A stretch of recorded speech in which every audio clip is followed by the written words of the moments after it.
What's your 16-year-old think about cannabis, and what are your conversations with him? And is it okay if he smokes on the back porch? Yeah, how does that work in your family? Yeah, it's a good question. You know, I we've been open about it. Obviously, jumping into the cannabis industry was I think at the time he was 12 or something like that, 11. So it was, something to think about Yeah. in terms of how to communicate that.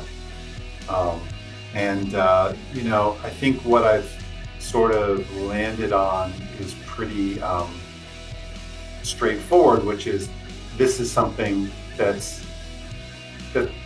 that people use when they're grown, Okay. I think that's, I stand behind that message. I think that there are definitely the younger you are, the more risks there are, 13, 14, 15, 16, that type of thing. So and there's science behind that too, and the way the brain develops. So that was sort of that's been the message, and that's. But there are a lot of things like that, right? The same with alcohol, the same with Yeah. driving fast, So it's the standard issue. Look, this is something people use. This is something I use. This is something can be used responsibly.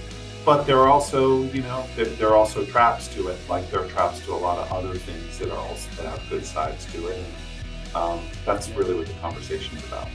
Isn't it so funny? You tell a 16-year-old, you're like, okay, don't drink, don't smoke cannabis, don't have sex without a condom, don't drive your car fast. And 16-year-olds do all of those things.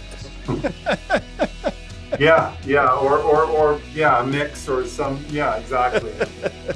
I like the one thing that I really like is when I play golf with Paul. I see all of his really high risk, high reward shots, and I'm like, okay, that's just a reflection on his personality. Everything's Probably.